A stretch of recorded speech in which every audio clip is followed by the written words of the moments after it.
चाहता हूं सबसे पहले आप पाकिस्तान की कुंडली खोल दीजिए। जी देखिए, मैं पाकिस्तान के जन्म के समय ही पाकिस्तान के विनाश की लीला रच ली गई थी और ये उन्होंने खुद किया। दिल्ली में अब पीओके आ चुका है, आप मानिए आ चुका है, मानिए आ चुका आप मान लीजिए आ चुका है, मान लीजिए आ चुका है। है। क्या आपका कहना है कि पाकिस्तान में तख्ता पलट गया साहब? जी, आने वाले समय में, युद्ध के समय में ही पाकिस्तान में बीच में तख्ता पलट की पूर्ण संभावनाएं हैं। तो यहाँ पर ये तो तय है कि ये वॉर के लिए खुद आगे इन्फ्रंट होके ऐसा कुछ ना कुछ करेंगे जो वॉर की कंडीशंस क्रिएट हों। इस वॉर की कंडीशन में होगा इनके साथ क्या कि इनका एक पार्ट और डिवाइड होगा। पहले भी बता चुका हूँ, मैं फिर आपको भी बताना चाहूँगा कि पाकिस्तान में लगभग 54 साल के बाद फिर खुशखबरी आएगी। फिर पाकिस्तान पेट से है, मैंने कहा ही है, और किसी भी वक्त बलूचिस्तान हो सकता है। तैयार रहिए। 2027 से जहां तक पूरी संभावना एस्ट्रोलॉजिकली भारत में वन नेशन वन इलेक्शन की शुरुआत होगी और यहां से भारत की राजनीति में गोरखपुर के मठ से निकलकर एक व्यक्ति दिल्ली में आएगा और जो भारत की राजनीति पर अगले 20 वर्ष, लगभग 20 वर्षों तक एकदम अपनी चरमोत्कर्ष अवस्था में होगा, वो है माननीय। ये कहीं ना कहीं भारत को एक महाशक्ति के रूप में उभारेगा। दे तो दिया है जो अंकित जी जो कुंडली बता रहे हैं, भारत 2027 में नरेंद्र मोदी राष्ट्रपति बन सकते हैं। जी, बन सकते नहीं, बनेंगे। बनेंगे। बनेंगे। उनका जो पीएम मोदी है, सीएम योगी, अभी इन लोगों का कार्यकाल बहुत लंबा चलेगा। कांग्रेस को भी कोई चांसेस नहीं है। जो ये हिंदू राष्ट्र की बातें हो रही हैं, ये ऐसे ही बातें नहीं हो रही। ये भारत की कुंडली में है कि 2027 तक हिंदू राष्ट्र हो जाएगा। आज हम एक ऐसी शख्सियत के साथ बैठे हुए हैं जिन्होंने 3 अप्रैल को ही यह भविष्यवाणी कर दी थी कि बॉर्डर पर टेंशन होने वाला है और इतना टेंशन होने वाला है कि भारत सरकार को कुछ बड़े और कड़े फैसले लेने पड़ सकते हैं। हमारे साथ मौजूद हैं देश के जाने माने एस्ट्रोलॉजर अंकित अग्निहोत्री जी। अंकित जी, बहुत बहुत स्वागत है आपका। Thank you, thank you. Ankit ji ने 3 अप्रैल को तो भविष्यवाणी कर दी थी, लेकिन अब आगे क्या? अंकित जी के पास जब हम आज आए तो उनके पास कुछ कुंडली थी।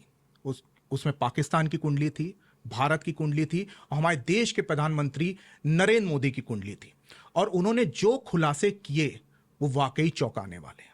तो अंकित जी, सबसे पहले आपके टेबल पे सबसे ऊपर पाकिस्तान की कुंडली है। मैं चाहता हूं सबसे पहले आप पाकिस्तान की कुंडली खोल दीजिए। जी देखिए, मैं ऑडियंस या जो व्यूअर्स उनको दिखाना चाहता हूँ, ये पाकिस्तान की कुंडली है जिसको हमने डिटेल में पूरा एनालाइज किया है और बनाया है। एक्चुअली थोड़ा सा हम हिस्टोरिकल बैकग्राउंड पर भी जाना चाहेंगे कि पाकिस्तान के जन्म के समय ही पाकिस्तान के विनाश की लीला रच ली गई थी और ये उन्होंने खुद किया था। अच्छा। उसका कारण ये है कि एस्ट्रोलॉजिकली उन्होंने अपने लिए जो मुहूर्त, जो समय चूज किया था, उसने आपका 15 अगस्त 1947 को ही डिफाइन कर दिया था कि ये एक अस्थिर राष्ट्र होने वाला है, भविष्य में कई टुकड़ों में विभाजित होगा। कारण ये है कि भारत में चाहे डॉक्टर राजेंद्र प्रसाद हो, पंडित जवाहरलाल नेहरू हो, इनको एस्ट्रोलॉजी पर बहुत विश्वास था। जब माउंटबेटन ने इनको टाइम ड्यूरेशन दिया कि आप आज़ाद कीजिए, तो पाकिस्तान ने बिना किसी मुहूर्त की, ना बिना किसी विचार के 14 अगस्त को अपना आज़ादी, इंडिपेंडेंट डिक्लेयर कर दिया। लेकिन भारत में इस चीज़ को माना जाता है। अच्छा। भारत में जो रात को आज़ादी मनाई गई थी 12 बजे और लाल किले पर झंडा फहराया गया, तो वो हिस्टोरिकल रीजन के साथ साथ एस्ट्रोलॉजिकल रीजन था। राजेंद्र बाबू पंडित जो हमारे राष्ट्रपति रहे प्रथम, तो हमारे देश के बहुत विख्यात एस्ट्रोलॉजर हुए थे उस समय के, पंडित सूर्य नारायण व्यास, अच्छा। जिन्होंने 1930 में प्रेडिक्शन कर दी थी कि अगस्त 1947 में भारत आजाद होगा। तो उनको कहा गया कि आप एक ऐसे लग्न या एक ऐसे मुहूर्त को डिफाइन करो जिससे कि एक स्थिर देश की रचना हो।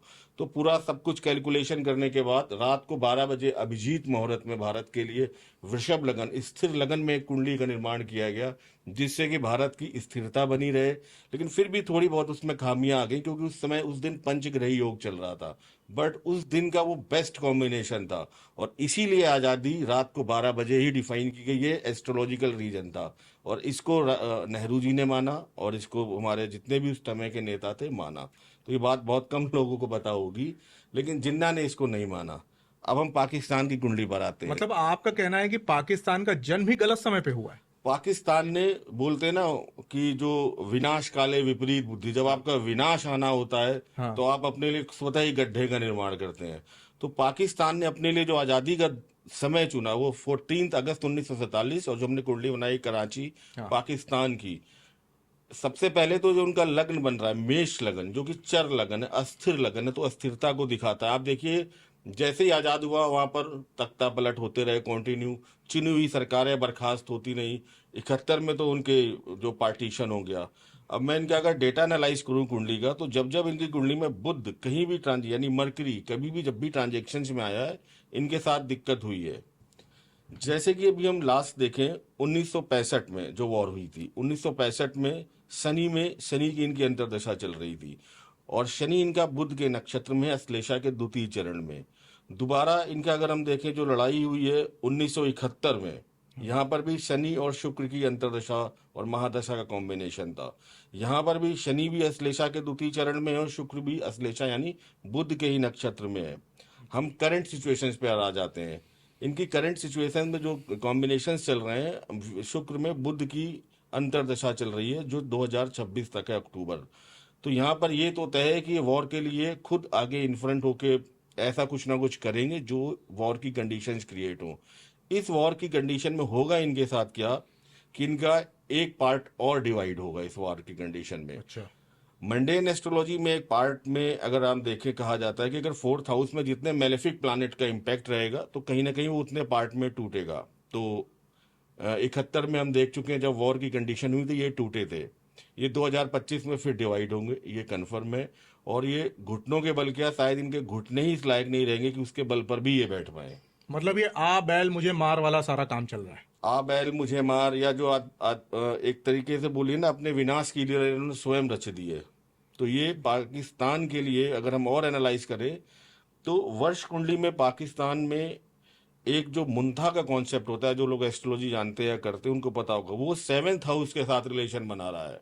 7th हाउस युद्ध की स्थिति दिखाता है मंडेन एस्ट्रोलॉजी में।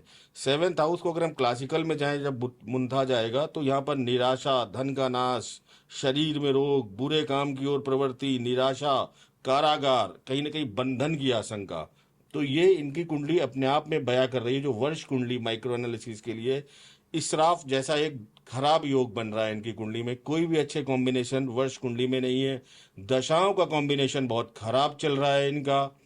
इस समय इनकी कुंडली में शनि 12th हाउस में मूव कर रहे हैं। 12th हाउस में मूव करता हुआ शनि युद्ध और युद्ध से होने वाली हानियों को डिफाइन करता है। ये सारा जो कॉस्मिक एनर्जी, एस्ट्रोलॉजिकल एस्ट्रोनॉमी यहाँ पर पूरा इनके अगेंस्ट में जा रही है। शायद ये इनकी बात इनको समझ में नहीं आ रही है, लेकिन हमारे यशस्वी प्रधानमंत्री इनको बहुत जल्दी इस बात को समझा देंगे। बुध की अंतर्दशा चल रही है, मैं डिफाइन कर दूं हो क्या रहा है इनके साथ। बुध की अंतर्दशा 3rd हाउस और 6th हाउस को रिप्रेजेंट कर रहा है इनकी कुंडली में। बुध दिखाता है पड़ोसी देशों से सीमा विवाद या कोई ना कोई टेंशन वो इनके साथ होगी। दूसरा 6th हाउस हथियार युक्त सेना, क्षेत्रीय आक्रमण। क्षेत्रीय आक्रमण को आप याद रखिए, इसमें भारत का इन्वॉल्वमेंट नहीं हुआ। क्षेत्रीय आक्रमण, बलूचिस्तान जैसे लोग भी इन पर फायदा उठाएंगे इस समय इस स्थिति का। तो और वैसे भी इनके साथ जब भी बुध कॉम्बिनेशन में आया, या तो इनके यहाँ कोई सैन्य कार्रवाई की है और सैन्य कार्रवाई में हमेशा हारे हैं, या फिर तख्ता पलट जैसी कोई ना कोई स्थितियां इनके साथ घटी तो हैं। अंकित जी की माने तो पाकिस्तान चाह कर भी ये युद्ध रोक नहीं सकता, क्योंकि पाकिस्तान के ग्रह इतने खराब हैं कि पाकिस्तान अब नेस्तनाबूद होकर रहेगा। एक आर्मी चीफ हैं पाकिस्तान के, आसिम मुनीर जी, बहुत बड़ी बड़ी बातें कर रहे हैं और वो वहां की जनता को ये दिखाना चाह रहे हैं कि मैं हूं तभी आप सुरक्षित हैं। क्या ऐसा है कुछ? देखिए, आसिम मुनीर ने पूरे पाकिस्तान को मुझे लगता है कि कहीं ना कहीं संकट में डाला है। और अच्छा। अब आने वाले समय में अगर हम इसको थोड़ा सा और आसिम मुनीर का जो मैंने प्रश्न कुंडली के माध्यम से निकाला है और जो पाकिस्तान की कुंडली से निकाला है, तो आसिम मुनीर साहब कहीं ना कहीं पाकिस्तान के लिए आत्मघाती होने जा रहे हैं। कहीं ना कहीं वहाँ की राजनीतिक सत्ता के लिए आत्मघाती होने जा रहे हैं और युद्ध की स्थिति को उन्हीं के टाइम में एक्सट्रीम पोजीशन पे ले जाएंगे। और मुझे लगता है कि कहीं ना कहीं ये कुछ बड़ा करेंगे वहाँ पर राजनीतिक रूप से, जैसा कि पाकिस्तान का इतिहास रहा है कि जब भी ऐसी स्थितियां आई हैं आर्मी हावी हुआ है।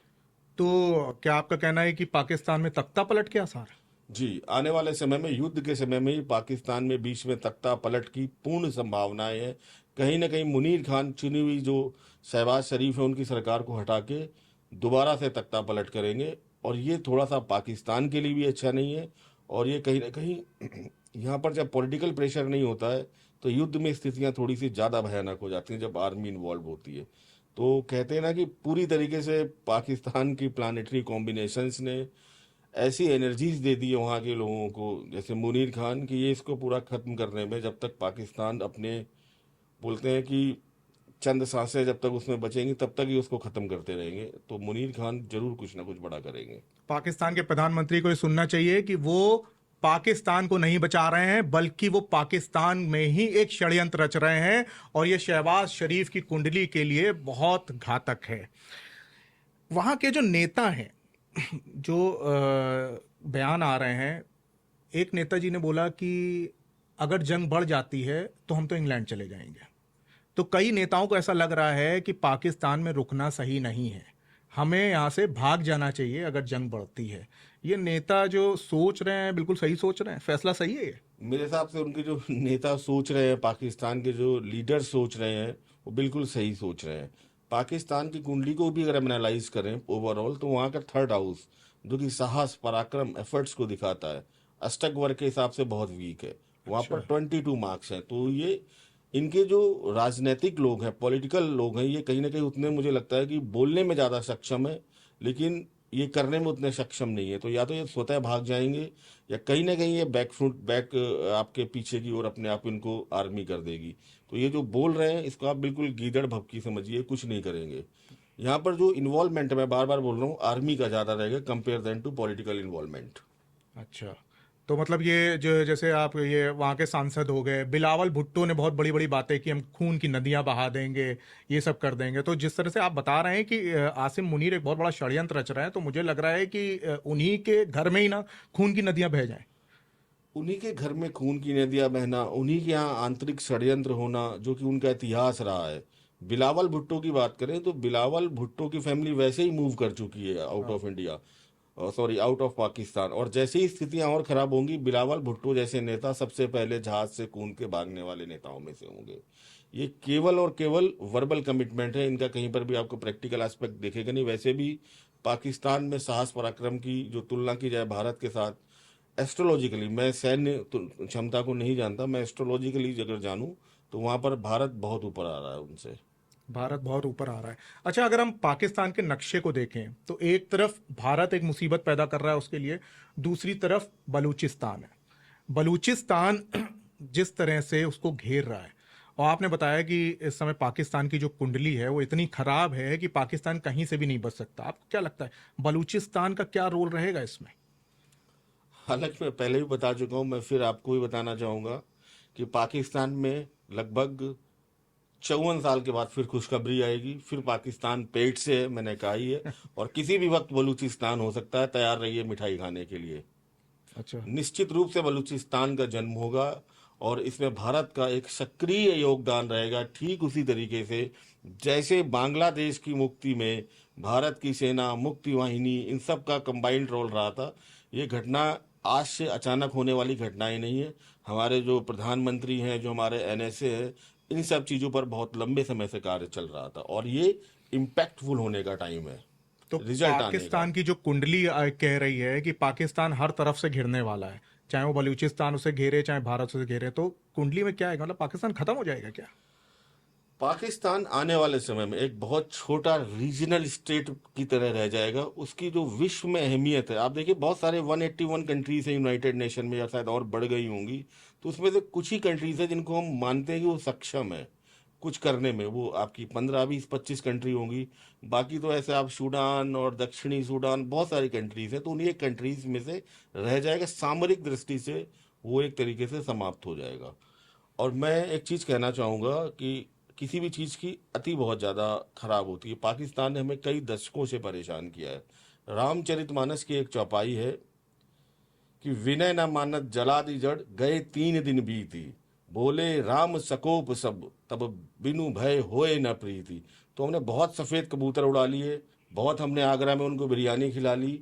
अब मोदी जी के नेतृत्व में एक ब्रिटिश टाइम में एक होता था जमींदारी व्यवस्था में स्थायी बंदोबस्त, परमानेंट सेटलमेंट। तो ये जो दशाएं चल रही हैं पाकिस्तान की, नरेंद्र मोदी जी की, भारतवर्ष की, ये पाकिस्तान का परमानेंट सेटलमेंट करने जा रहे हैं, जिसको हम कहें स्थायी बंदोबस्त। और आने वाली जो जनरेशन है वो हमारे देश के प्रधानमंत्री के लिए, हमारे सैनिकों के लिए कृतज्ञ रहेगी।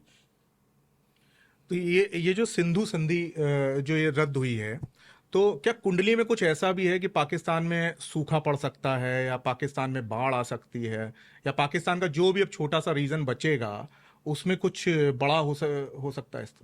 देखिए, पाकिस्तान की जो इस समय समय दशा चल रही है और जो ट्रांजिट चल रहा है अगले 2.5 ईयर तक, ये बड़े खतरनाक होने वाले हैं। ढाई वहाँ साल पर हाँ, अगले 2.5 साल फरवरी 2028 तक ये वो दशा होगी जब एक तरीके से पुराना पाकिस्तान खत्म हो रहा होगा, आतंकवाद खत्म हो रहा होगा, नए पाकिस्तान का जन्म हो रहा होगा जो कई हद तक आतंकवाद से मुक्त होना चाहिए।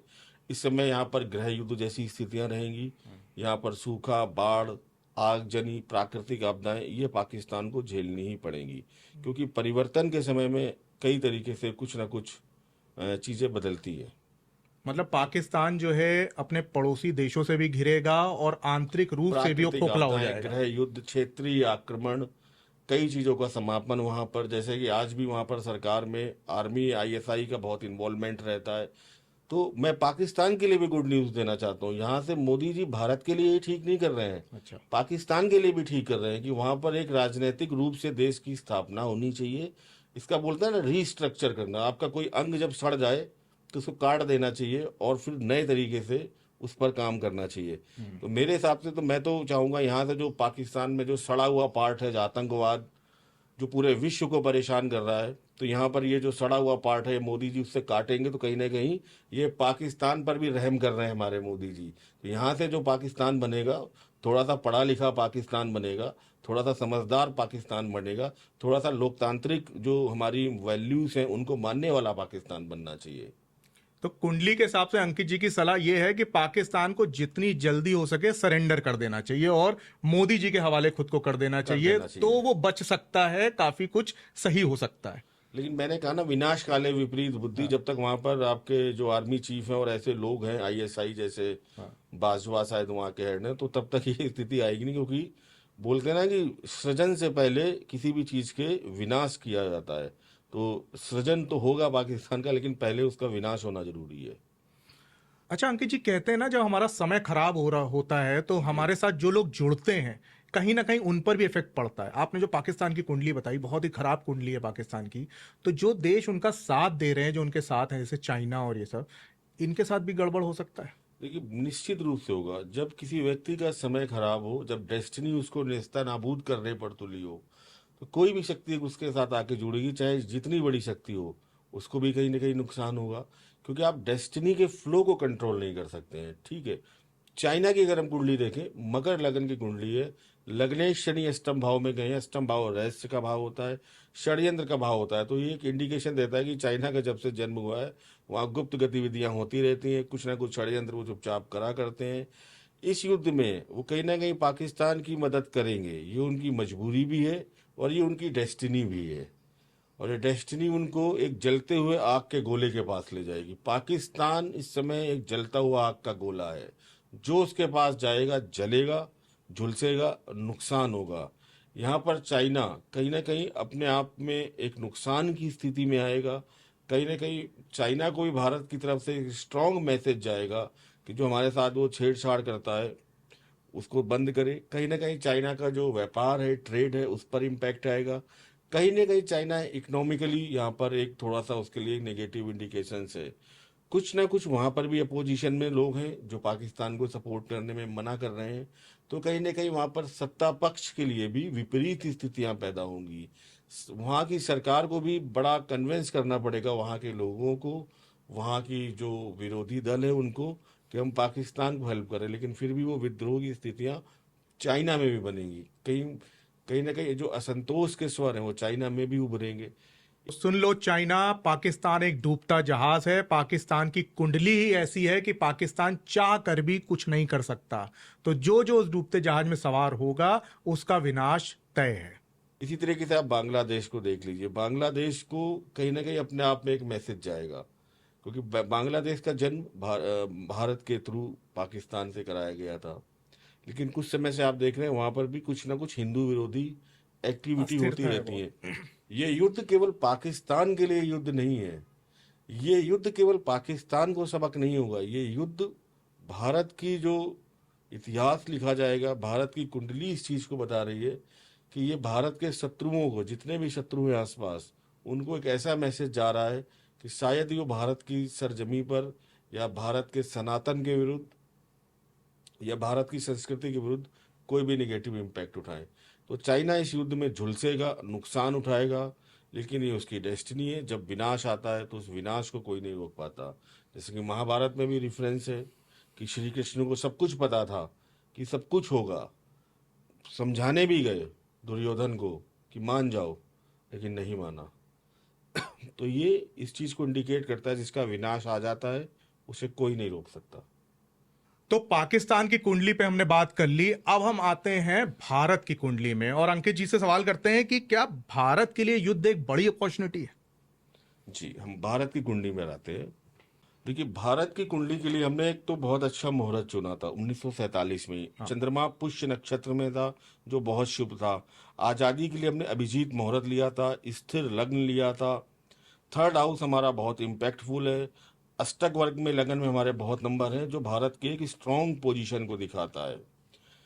अब भारत में जो दशाएं आने वाली हैं कुछ ही टाइम बाद, सितंबर से मंगल की महादशाएं आने वाली है। मंगल भारत में 12वें भाव को रिप्रेजेंट करता है और सप्तम भाव को रिप्रेजेंट करता है। भारत की कुंडली में मंगल के आने से भारत में कहीं ना कहीं आर्मी का इन्वॉल्वमेंट बढ़ेगा, कहीं ना कहीं सेना का यहाँ पर हस्तक्षेप बढ़ेगा, जो कि कहीं ना कहीं विदेशी देशों के साथ जो समस्याएं चली आ रही हैं उन समस्याओं को सेना की मदद से समाप्त किया जाएगा। भारत के लिए ठीक टाइम ड्यूरेशन चल रहा है। अगर हम इस वर्ष की हिंदू नववर्ष प्रवेश कुंडली देखें, जो कि हम चैत्र प्रतिपदा की कुंडली बोलते हैं या हिंदू नववर्ष, ये थोड़ी सी भारत के लिए दिखा रही थी इंडिकेशंस को कि कहीं ना कहीं भारत में भी इस बार उग्रवाद, आतंकवाद, सीमा पर तनाव, प्राकृतिक आपदाएं, ऐसी इवेंट्स होने के चांसेस हैं। और देखिए, मैंने एक कैलकुलेशन बहुत पहले करके रख ली थी कि जिस दिन सैटर्न ट्रांजिट का सैटर्न और राहु लगभग सेम डिग्री कनेक्शंस पर आएंगे, वहाँ उसके बाद कुछ ना कुछ नेगेटिव इवेंट्स होना और वो एक शुरुआत होगी। तो ये कैलकुलेशन मैंने बहुत पहले कर ली थी। तो 21 अप्रैल को शाम को 6:47:55 पे शनि और राहु सेम डिग्री कनेक्शन पे थे, 2 डिग्री 38 मिनट 36 सेकेंड। ये शाम को क्लोज डिग्री कनेक्शन में आए और शायद 24 घंटे भी नहीं हो पाए, अगले दिन पहलगाम जैसा एक नृशंस हत्या हुई। जहां पर कितने ही लोग 22 अप्रैल को मारे गए। और यहाँ से शुरू होता है भारत के लिए कुछ स्ट्रॉन्ग डिसीजन लेने का। ये यहाँ पर इन चीज़ों को भी इंडिकेट कर रहा है। भारत की कुंडली देखें, गुरु का जो हिंदू नववर्ष की कुंडली है, गुरु का जो शुभ दृष्टि है वो चतुर्थ भाव पर पड़ रही, भूमि पर। तो कहीं ना कहीं भूमि है जो भारत में, वो जुड़ेगी। भारत का जो ज्योग्राफिकल मैप है वो चेंज होगा, वो इंक्रीज होगा। ये भारत के लिए शुभ स्थितियां, सरकार के लिए थोड़ी सी स्थितियां विषम है, क्योंकि ऐसे एक्शंस के अगेंस्ट में उन्हें स्ट्रॉन्ग डिसीजंस लेने पड़ेंगे। और वो स्ट्रॉन्ग डिसीजंस आपको देखिए होते हुए दिख रहे हैं। मतलब कड़े फैसले अगर लिए जाएंगे तो ये भारत के लिए आने वाले समय में काफी शुभ होगा। अच्छा है, बेहद अच्छा है। और जैसे आपने कहा कि भूमि बढ़ेगी, तो क्या जो नक्शा है भारत का वो बदलने वाला है? बिल्कुल, भारत का भौगोलिक नक्शा, राजनीतिक नक्शा बदलने वाला है। बलूचिस्तान जाएगा ही जाएगा एक अलग इंडिपेंडेंट स्टेट के रूप में, लेकिन जो पीओके, पाक ऑक्यूपाइड कश्मीर का एक बहुत बड़ा पार्ट भारत में आएगा। ये भारतवासियों के लिए खुशखबरी है। और यहाँ से जो भारत का जो बोलते हैं ना, जो माथा है कश्मीर, ये फिर से एक बार चमकेगा, शाइन करेगा। मतलब भारत की कुंडली में अब पीओके आ चुका है? आप मानिए आ चुका है, मानिए आ चुका है। आप मान लीजिए आ चुका है, क्योंकि पीओके जो आने सबकी वाले निगाहें पीओके पे। कुछ ही समय में आप ये सारी चीजें होते हुए देखोगे। मतलब अंकित जी की कुंडली जो कह रही है कि बस युद्ध तो एक फॉर्मेलिटी रह गई है, पीओके तो आई है, आएगा ही आएगा, आएगा ही आएगा। इस समय भारत की कुंडली में शनि का 11वें भाव में ट्रांजिट चल रहा है। लाभ की स्थिति को दिखाता है 11th हाउस, विदेशी राष्ट्रों के साथ सहयोग को दिखाता है। पूरा विश्व इस समय अगर हम देखें एस्ट्रोलॉजिकली भी, तो 11th हाउस में घूमता हुआ शनि भारत के लिए पूरे विश्व का समर्थन जुटा कर लाएगा। यहाँ पर ये शनि भारत के लिए लाभ की स्थिति लाएगा। भारत की वृषभ लग्न की कुंडली है, टॉरस असेंडेंट। यहाँ पर सैटर्न वैसे ही योग कारक हो जाते हैं, तो भारत के लिए तो अति शुभ है ये ट्रांजिट। जहाँ पाकिस्तान के लिए विनाश की लीला लिख रहा है, वही भारत के लिए एक सृजन और एक उज्जवल भविष्य को दिखा रहा है। अब एक बड़ा सवाल है, प्रधानमंत्री नरेंद्र मोदी, देश के प्रधानमंत्री नरेंद्र मोदी की भी कुंडली अंकित जी ने बना दी है। अब उस पर बात करते हैं। प्रधानमंत्री मोदी के लिए ये कितना बड़ा अवसर है? उनकी कुंडली क्या कह रही है? देखिए, नरेंद्र मोदी जी की अगर हम कुंडली देखें तो उनकी वृश्चिक लग्न की कुंडली है। लगन में बहुत अच्छा नीच भंग राजयोग है। उनकी कुंडली में इस समय मंगल में बुध की अंतर्दशा चल रही है। ये 5 जून 2024 से शुरू हुई थी और ये भी चल रही है। ये महादशा कहीं ना कहीं, देखिए, आपके देश में देश की क्या दशा चल रही है और देश के जो शासक हैं उनकी क्या दशा चल रही है, ये इंपॉर्टेंट होता है। तो नरेंद्र मोदी जी की जो इस समय दशा चल रही है, बुध की अंतर्दशा, ये बुध की अंतर्दशा उनके 11वें भाव में एग्जॉल्टेड यानी उच्च के बुध बैठे हैं, प्राप्ति का भाव है, प्राप्त करेंगे। इसलिए देखिए, इतनी खराब परिस्थितियों में भी चुनाव में उनके रिजल्ट उनके फेवर में नहीं आए, फिर भी इस अंतर्दशा में उन्होंने प्राप्त किया। मंगल जब तक है, मोदी जी एक तो सत्ता में रहेंगे, दूसरा यहाँ से मोदी जी की कुंडली ये बता रही है कि कहीं ना कहीं ये भारत के लिए शुभ होने जा रहा है। शासक जो भी डिसीजन लेगा इस समय, या जो मोदी जी जो भी डिसीजन लेंगे, वो भारत के लिए कई वर्षों तक, कई युगों तक याद रखे जाएंगे। तो मोदी जी की कुंडली हमें एक बहुत अच्छा और आने वाला एक उज्जवल और स्वर्णिम भविष्य की ओर इंगित कर रही है। मोदी जी को डेस्टिनी ने एक्चुअली कुछ काम दिए हैं और मोदी जी जब भी प्रधानमंत्री का जो कार्यकाल है, जब भी इसको छोड़ेंगे इसको, इनको कोई हटाने वाला नहीं हुआ है, खुद से ये छोड़ेंगे, म्यूचुअली छोड़ेंगे। अभी वो समय नहीं आया है। ये 3 काम करके जाएंगे। कुछ काम तो आपको अभी होते हुए दिख जाएंगे जल्दी ही। पहला काम, बलूचिस्तान को इंडिपेंडेंट स्टेट बना के जाना। दूसरा, पीओके का बहुत बड़ा पार्ट भारत में मर्ज करा के जाना। तीसरा, जो आपका यूनाइटेड नेशन का सिक्योरिटी काउंसिल है, उसका भारत को परमानेंट मेंबर बनवा के जाना। तो देखिए, इतने बड़े जब काम करेंगे अभी, तो कहीं ना कहीं भारत का डंका बजने जा रहा है। भारत एक वैश्विक शक्ति के रूप में उभर के आने वाला है। जब वैश्विक शक्ति के रूप में उभर के आएगा तो बड़े बड़े देश इसके आगे नतमस्तक होंगे। भारत सुरक्षा परिषद का स्थायी सदस्य जरूर बनेगा, इस बात को आप नोट कीजिए। बहुत बड़ी बात कर दी अंकित जी ने। 3 बड़ी उपलब्धियां बताई हैं और इसका मतलब मोदी जी जो डिसीजन लेंगे, सितारे भी उनके साथ हैं। सही कह रहा हूं मैं? बिल्कुल ठीक कह रहे हैं। मोदी जी इस समय अगर मिट्टी को भी छू ले तो वो सोना बन जाएगा। और भारत के लिए जो कर रहे हैं, कहीं ना कहीं ये डेस्टिनी ने उन्हें काम दिए हैं। कुछ लोग वाया डेस्टिनी चुनकर आते हैं और मोदी जी का आना भारत की डेस्टिनी के लिए बहुत अच्छा है। भारत के लिए एक स्वर्णिम युग की शुरुआत है। मोदी जी के बारे में कई लोग बोल रहे हैं चले जाएंगे, हट जाएंगे। फिलहाल वो कहीं नहीं जा रहे हैं। बहुत मजबूती के साथ भारत का पक्ष रख रहे हैं और बहुत मजबूती के साथ भारत को विश्व पटल पर एक शक्तिशाली राष्ट्र के रूप में लेकर आएंगे। मतलब हम छोटे से शब्दों में अगर ये समझें तो जो हो रहा है वो एकदम से नहीं हुआ है, ये जी सब नहीं। कुछ लिखा हुआ है। ये सब कुछ लिखा हुआ है। देखिए, डेस्टिनी में सब कुछ लिखा होता है। हमको लगता है कि हम कर रहे हैं, बट करने वाला कोई है। मैं एक एग्जांपल देता हूँ आनंद पिक्चर का, कई बार, कि हम सब रंगमंच की कठपुतलियां हैं हाँ। और सबकी डोर ऊपर वाले के हाथ में है। हमको लग रहा है हम कर रहे हैं, लेकिन कर वो रहा है। तो मोदी जी को चुना गया है। मोदी जी के बाद एक और ऐसी शख्सियत आएगी भारत में जो पूरे भारत का काया पलट कर उस देगी। पर भी हम बात करेंगे, उस पर भी हम बात करेंगे। जी, अच्छा, ये बताइए कि दुनिया में भारत की जो छवि बनी है मोदी जी के आने के बाद, वो तो बनी है। इस युद्ध के बाद भारत की क्या छवि होगी दुनिया में?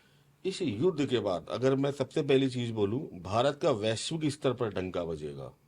भारत एक, बोलते हैं ना, एक आइडियोलॉजी निकल कर आएगी भारत की, कि जो देश कभी सफेद कबूतर उड़ाता था, अच्छा। जहां पर चाइना ने 62 में हमारी जमीन ले ली थी, हम केवल रो के रह गए थे और हमारे प्रधानमंत्री को संबोधन करना पड़ा था कि अब आपकी किस्मत आपके हवाले। लेकिन ये मोदी जी हैं। यहाँ पर अगर भारत की 1 इंच भूमि पर भी खतरा आएगा तो पड़ोसी देश को नेस्ता नाबूद करके जो मैसेज, मैं तो कह रहा हूँ, दे दिया है मोदी जी ने। मैं भविष्य देखकर बोल रहा हूँ कि जो पड़ोसी देश को नेस्ता नाबूद करके मैसेज दे दिया है पूरे विश्व को, ये कहीं ना कहीं भारत को एक महाशक्ति के रूप में उभारेगा।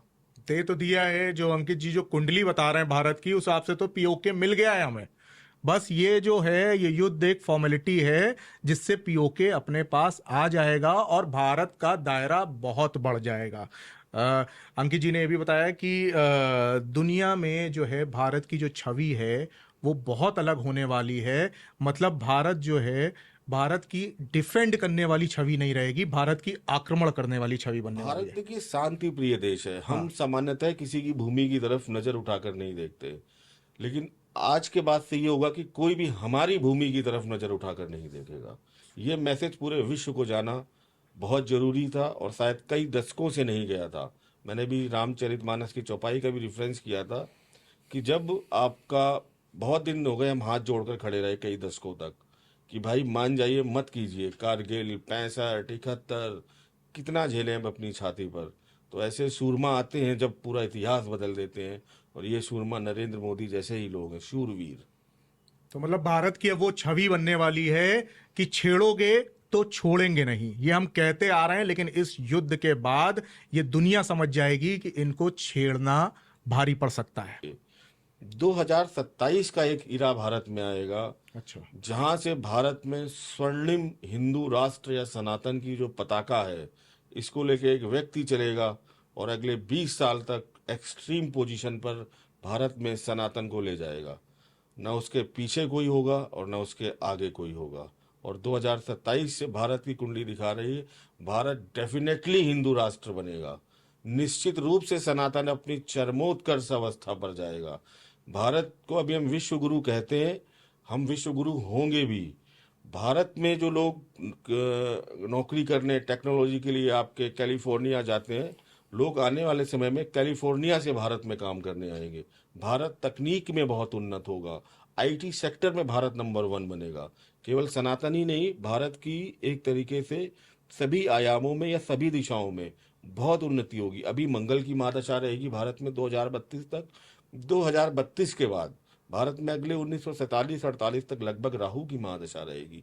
राहु भारत की कुंडली में लगन में बैठा है, उसका डिस्पोजिटर वीनस बहुत अच्छी कंडीशन में बैठा है। तो ये कहीं ना कहीं भारत को आईटी सेक्टर में, टेक्नोलॉजी में, एआई में, एमएल में बहुत टॉप पोजीशंस पे ले जाएगा। और शायद इस समय भारत सोने की चिड़िया और विश्व गुरु के साथ आगे बढ़ रहा होगा। और इस समय मैं फिर से कहूँगा, सनातन की पताका एकदम अपनी चरमोत्कर्ष अवस्था में होगी। मतलब आप जो कह रहे हैं, तो इससे हम ये समझे कि जो ये हिंदू राष्ट्र की बातें हो रही हैं, ये ऐसे ही बातें नहीं हो रही, ये भारत की कुंडली में है कि 2027 तक हिंदू राष्ट्र हो जाएगा। देखिए, जो होना होता है उसकी जो आभास होता है वो में पहले से ही हो जाता है। देखिए, जैसे सुबह होनी है तो आप देखिए, सुबह अचानक नहीं होती कि 6 बजे सुबह हो गई।